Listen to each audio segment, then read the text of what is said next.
Sportsnet. A bigger set of forwards, and one of the advantages we thought was you maybe be a little more physical against Chicago, but in the end, they won a lot more battles than you won. Can you figure out why? I think game to game, right? There's individual battles that go, and there's mistakes that happen. Like tonight, you can't tell me that they out-battled us. We had way more opportunities than them, but we made some critical mistakes at the wrong time, and it went in the back of our net.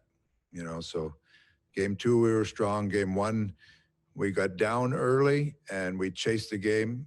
Your team doesn't look good when you're chasing a game, but we probably, it's frustrating. It's frustrating because we expected better. I think in the regular season, we overachieved a little bit, and it feels like in the playoffs, this play-in series, we underachieved. Our next question is from Jim Matheson, Post Media. Dave, Connor and Leon and Nugent Hopkins, as usual, did their offensive stuff. Kyler Yamamoto really struggled. Is that your observation as well? He looked like a player trying to do stuff, but not much was happening. Yeah, he competed hard. I mean, he plays hard, but not much happened was on the scoreboard for him. So he's a young player, and his first playoffs, he's going to learn from this. But he gave us such a boost in the regular season, at the end of the regular season there, that we put a lot of faith in him. He came in and he tries hard. He competed hard, but didn't have much luck on the scoreboard. Our next question comes from Rob Tichkowski, Post Media. Hi, Dave. You talked about maybe underachieving in the playoffs. How do you explain that, with the stage that they're on and everything that was at stake, that they go out not having played their best hockey? Well, I think at times we played all right, and other times we didn't play all right. We needed some saves at some times. We needed to make a few less mistakes. And when you do make mistakes, it would be nice to get a couple extra stops there. And, you look at the game 3, it's a pretty even game. We get up, but we make a couple mistakes in the third period and goes in the back of the net. Tonight, another one where I felt like we were carrying the momentum in the third period, and we got beat on a battle and give up a short side goal. So, I mean, that's the way that it went for us. There's times when I thought we were doing a lot of good things, and then other times we'd take a step back, and I guess that's just the growth of our team. Our next question is from Daniel Nugent-Bowman, The Athletic.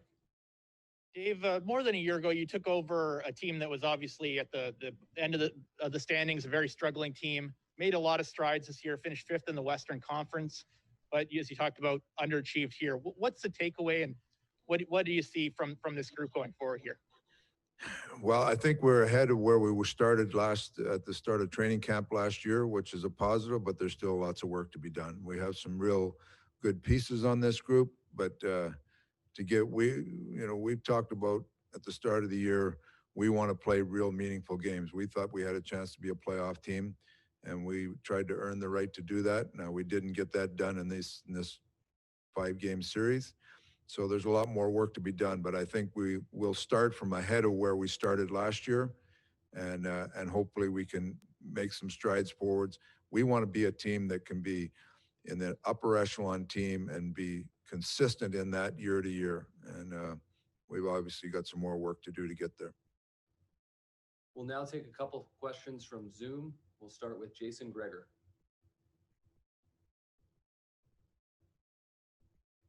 Dave, a lot of the people are wondering, you had the hottest line in the NHL for a long time before the break. You went back to them late in the third period. Was there a thought before the game when Ennis went down to put them back together? And if so, why not? We had the hottest line in the league the first month of the year, too, with Connor and Draisaitl and Cassian, and we were a better team with them broken up. You can't go in and just feel like you're lining up on one line, or you're going to win a series with one line. That's not the way it works. You need balance throughout your lineup.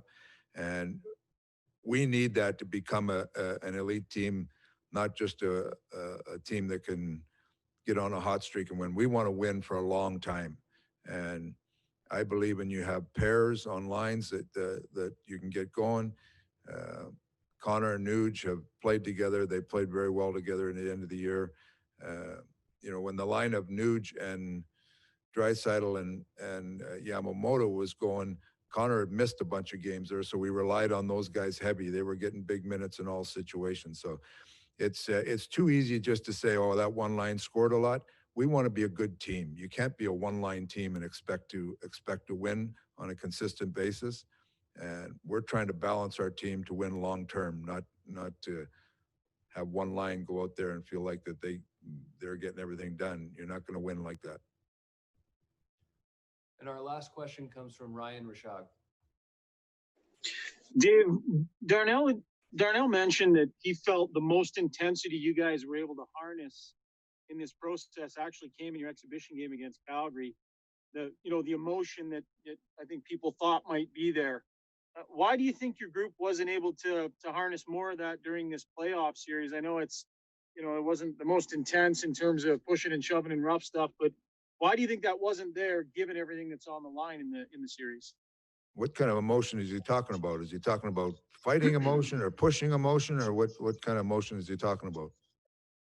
Well, he was asked just about, the ability to find enough emotion and enough intensity to win a playoff series. And he felt that the team didn't bring enough and that they showed more in the exhibition game against Calgary. So I'm not sure if you would agree or disagree with that, but maybe you could comment on what you saw. I would disagree with that. I would disagree. I thought we were a little shell shocked coming out in game one and got behind, and we didn't look like a good team. We chased the game. We had what was it, 3 guys playing their first playoff style game. I thought we were tentative, shell shocked when we got behind. Second game, I thought we were very good right throughout our lineup. Third game was a real even game. And the fourth game tonight, if you look at the back half of that game, I thought we dominated the game, but we didn't win the game. So that's the way that goes. We came into the playoffs, probably the one place that we couldn't sustain an injury was on our right defense. And at one point tonight, when Bear went down, we traded for Green. Larson's out, Bear's out. I mean, that's the one area we really felt like we needed to be solid in. We lost Larson, which is a big minute guy. And injuries are never excuse. You have other people that can play in it, but there's certain areas where you just kind of solidify your game. And we, before tonight, the last two games 2 and game 3, we gave under 10 chances against even strength each night, which is we weren't giving up much, but we were making some critical mistakes and not getting a save at the right time. And that's what cost you. You got to find ways to win games, not find ways to lose games. And we didn't. I don't think it was an emotion thing. It's a different feeling because of the situation with no fans, but you got to bring your emotion. If you don't think you brought emotion, then you're probably not playing at the right time, right? But I think our team competed hard. I think we've got lots to try. I think we got a lot of growing to do, because what we think is competing hard isn't hard enough to win in the playoffs yet. Thank you, Coach.